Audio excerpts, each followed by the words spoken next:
On Osrc News at 7, Ondo State Government donates health kits to NUJ, pledging support for journalist health insurance. Federal government announces final list of successful candidates for 2023 fire service recruitment. NDLEA gets international support for fight against drug trafficking.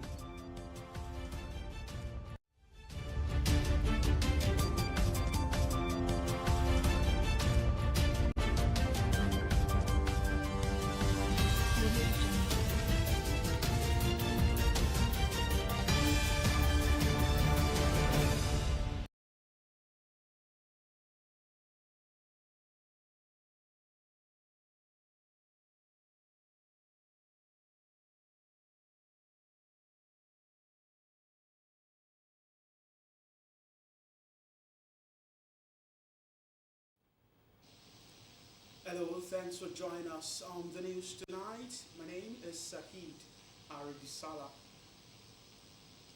Ondo State Government has donated health kits and other materials to the State Council of the Nigerian Union of Journalists (NUJ) to boost the press center clinic for quality healthcare delivery to members.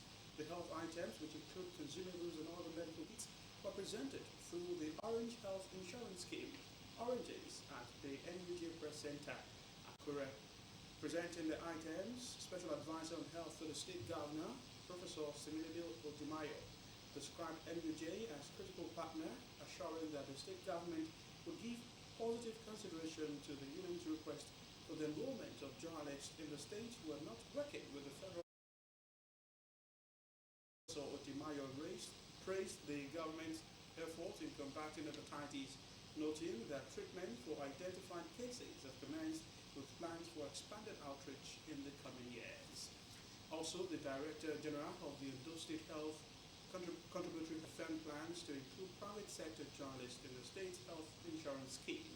Responding, State Chairman of NUJ, Leki Adibite, commended the state government through its Health Contributory Commission for supporting quality health care for journalists in the state, emphasizing the leading role in promoting health awareness. Vice President Kashim Shettima has the Central Bank of Nigeria and commercial banks to urgently address the growing concerns surrounding high and arbitrary charges imposed by point-of-sale operators, which is described as an impediment to financial inclusion in Nigeria. Represented by the Special Advisor to the President on Economic Matters, Dr. Robert Fashua, Shettima made the call in a speech delivered at the 24th Annual Bankers Committee retreat in Abuja. The Vice President called for immediate regulatory action to curb the exploitative practices in the POS operation in Nigeria. He helped the CBN and banks to step up efforts to ensure that POS charges are fair, transparent, and reasonable. Shettima also called on the banking sector to do more to support micro, small, and medium enterprises. The federal government has released the final list of successful candidates for the 2023 Federal Fire Service recruitment exercise. In a statement issued by the Secretary of the Civil Defense, Correctional, Fire and Immigration Services Board, Jafaru Ahmed, said that the names of successful candidates were now accessible on the board's portal. Ahmed also said the final documentation for successful candidates will take place at the Lieutenant General Rahman Bello Dambozo Conference Center, Nigeria Correctional Service National Headquarters, Abuja, from December 9 to December 21, 2024. Candidates are required to report in write-ups and shots and must bring both original and photocopies of their credentials. The federal government has again declared that both public and private healthcare facilities nationwide must attend to victims of gunshots with or without police clearance. In a statement by the Ministry of Health and Social Welfare through its official X handle, the ministry said it had received complaints and rejection of gunshot victims by hospitals nationwide, which have resulted in loss of lives. According to the statement, gunshot victims come under emergencies that require urgent medical attention to save the lives of patients or victims. The ministry said it is concerned about the spate of gunshot incidences and the refusal of some health facilities to care for victims or patients without police reports. It also urged the Nigeria police to comply with and enforce the provision of the compulsory treatment and care of victims of gunshots in line with Act 2070 with promptness, as well as reassure the health facilities that treatment of gunshot victims is not illegal. The French government has assured the National Drug Law Enforcement Agency (NDLEA) of more collaboration given by the French police attaché in Nigeria, Mr. Philippe Crespo, during a courtesy visit to the NDLEA in Abuja. The news agency of Nigeria reports that the visit followed the conclusion of a series of special operations training for officers of the Strike Force Unit at the NDLEA Academy in Jos, and the third of such training in the last 2 years. Speaking during the visit, Mr. Crespo lauded Mara's willingness to collaborate with local and international partners in his determined efforts to curb the scourge of substance abuse and illicit drug trafficking in Nigeria. He said that the success of NDLEA's operation was not only helping to protect Nigerians and Nigerian cities, but also communities in foreign lands. He, however, proposed that the growing partnership should be documented in a memorandum of understanding in the new year. The Oni of Ife, Obadiah Yegusi, has promised support for the Nigeria Security and Civil Defense Corps and the NSCDC. This is as the Osrc State Commandant of the NSCDC, Mr. Igbalawale Shotiyo, sought the cooperation of traditional rulers in the state to combat the challenge of insecurity. Shotiyo said traditional rulers, being the custodians of the culture and tradition of the people, are close to their subjects. Thus, they have first-hand information about happenings in their various domains. A statement by the Public Relations Officer of NSCDC, Osun Command, Kendi Adenike, obtained in October, noted that the Commandant, who spoke during a courtesy visit, further stated that peace will always reign in communities where traditional rulers and security agencies work hand in hand. Responding, Oba Wusi promised support for the security agency, adding that the safety of the country is everybody's business. We're due to take a break on the news at 7. We'll be back with more stories. Stay with us.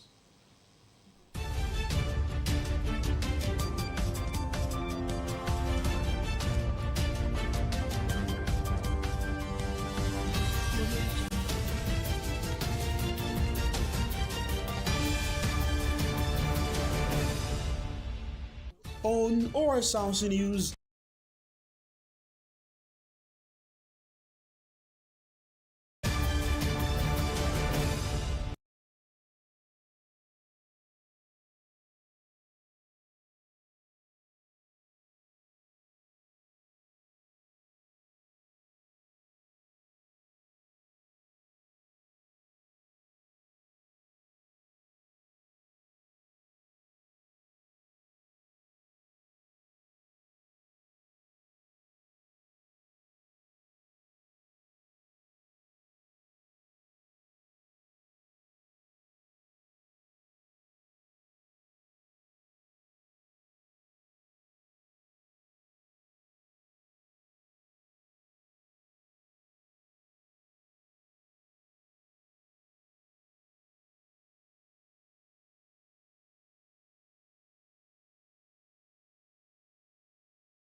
Thanks for joining us. It's still Osrc News at 7. You can watch us live on our website www.osrc.ng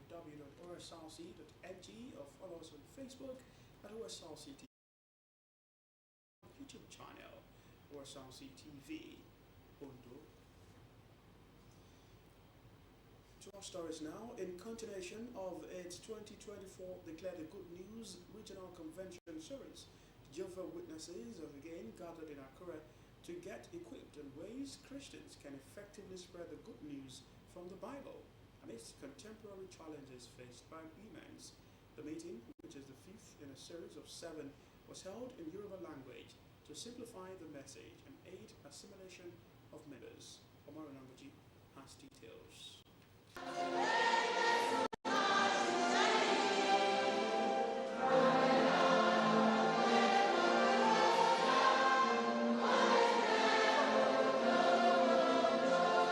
Members of the community across Ondo State gathered at the Kingdom Hall in Akure to gain insight to teaching of the convention designed to give comfort and encouragement to believers on ways to effectively spread the good news.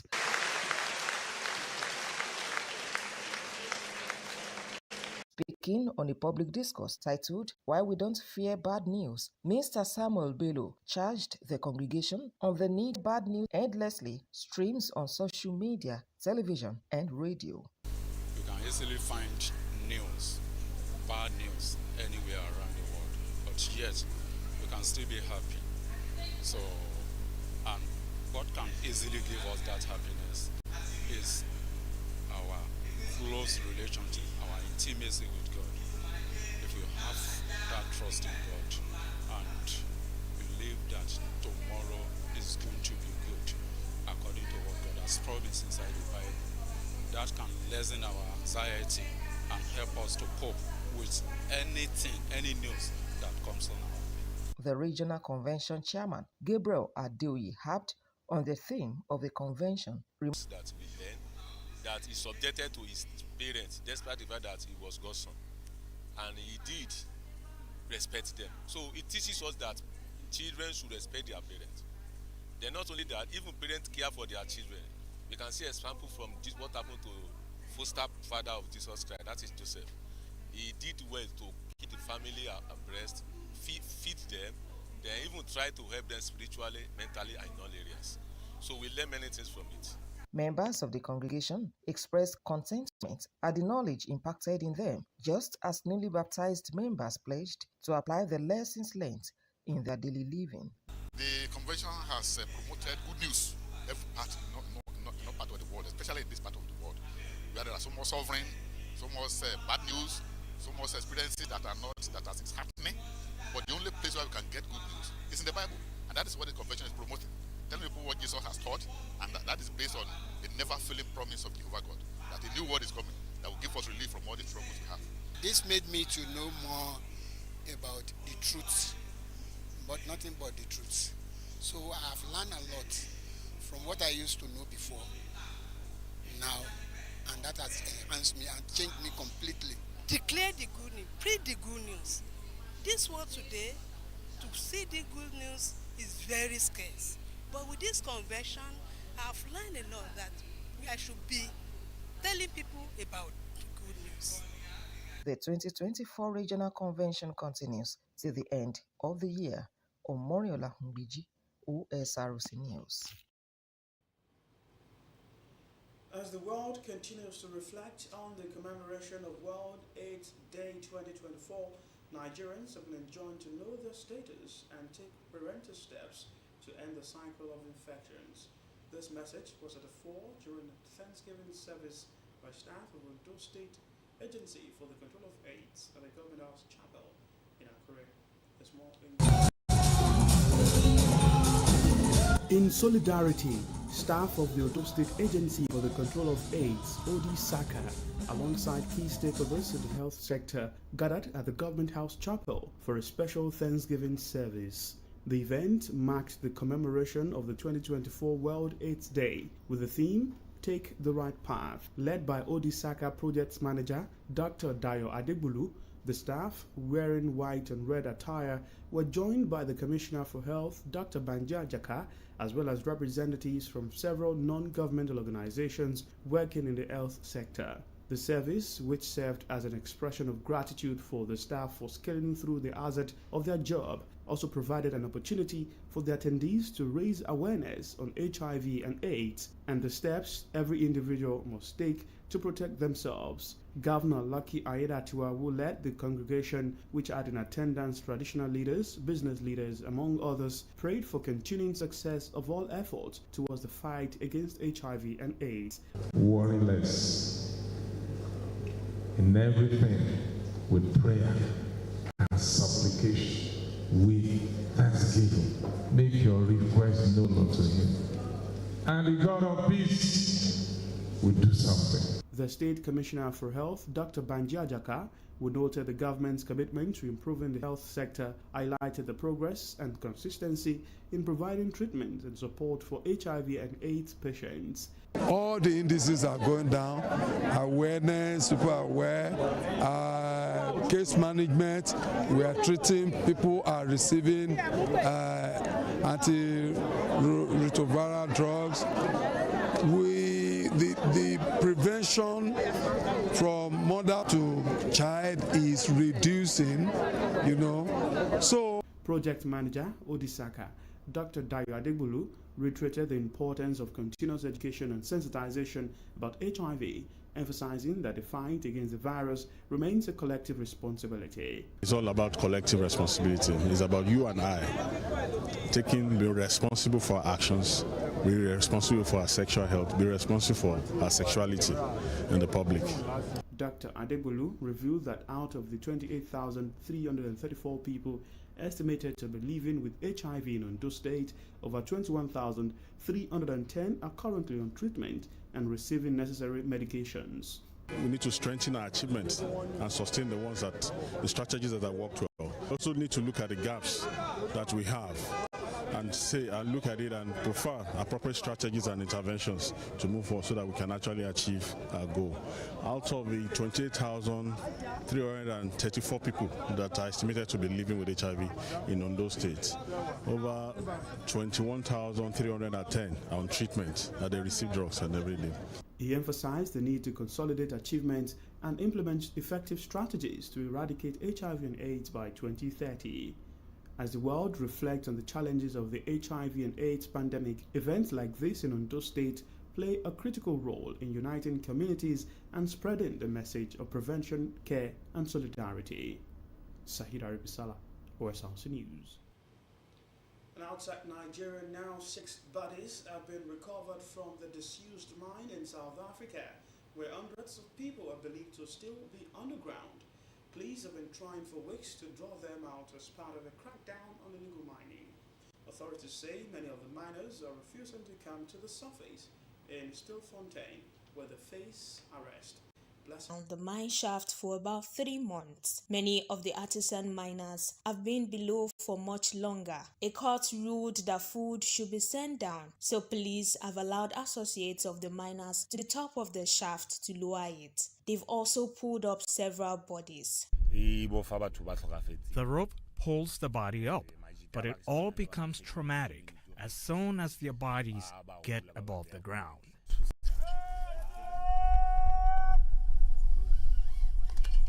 The gold seams here are about 2.5 kilometers deep. This is one of about 30 disused mine shafts in this area. Some of them are connected, but it's difficult and dangerous to pass through the tunnels below. Miners who have come up from other nearby shafts in recent weeks say a gang of armed men from Lusitu is in control. They are not letting hundreds of starving miners out and eating most of the food. But the volunteers from the miners' community deny it. Police say all those in the mine are criminals and that lowering more food will prolong what they see as a standoff. The amount of food that has been sent there definitely might encourage people to stay there for another year or so, which is a problem. Hence, we wanted to limit the food, but unfortunately, the court said they didn't put any limitation meaning Nobody has been brought off this shaft alive for nearly 3 weeks. A planned professional rescue operation still hasn't started. Police say it's still being prepared. If an elevator cage is lowered, it's not. Rights groups and church groups have been campaigning for food to be lowered in the meantime. We need divine intervention, dealing with a criminal element, but also dealing with a human element. I think we need to strike a perfect balance to see how we can resolve this as quickly as possible and save as many lives as we can. Tens of thousands of people from around the region work in South Africa's disused mines. Armed gangs with connections to international mineral markets control many of them. Everyone here is still waiting to see how many people are in the mine below and how many will come up alive. Blessing Obe, Osrc News. The European Union and South America's Mercosur trade bloc have struck an agreement on a long-anticipated free trade deal. European Commission President Ursula von der Leyen has announced.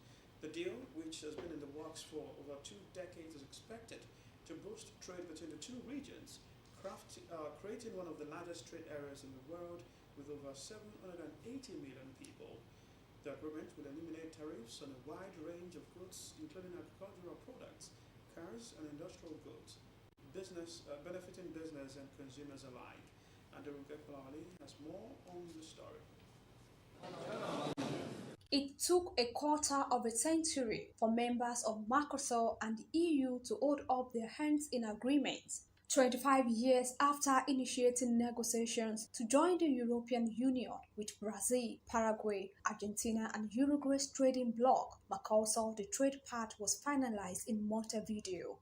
We are strengthening this unique partnership as never before, and in doing so, we are sending a clear and a powerful message to the world.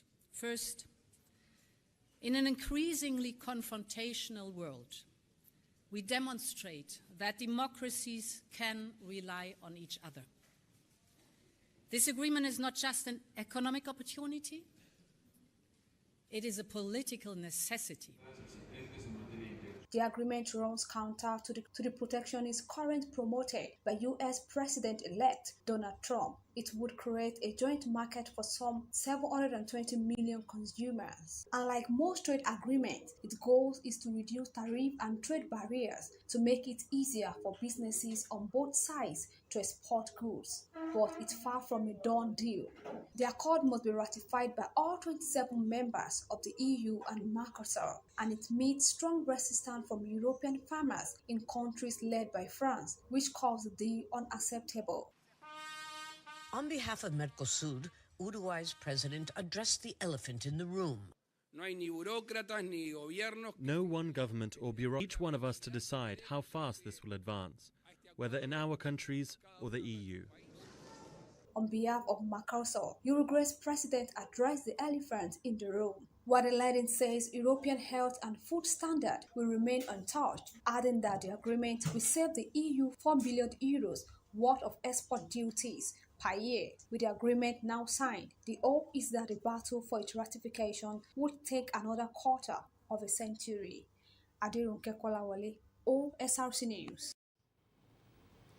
And to end the news tonight, another look at the top stories. We told you that the Ondo State government donated health kits to the Ondo State Council of Nigeria Union of Journalists and also pledged support for journalists. And the implementation government announced the final list of successful candidates for the 2023 fire service recruitment. And that's the news tonight. Thanks for watching. Good evening.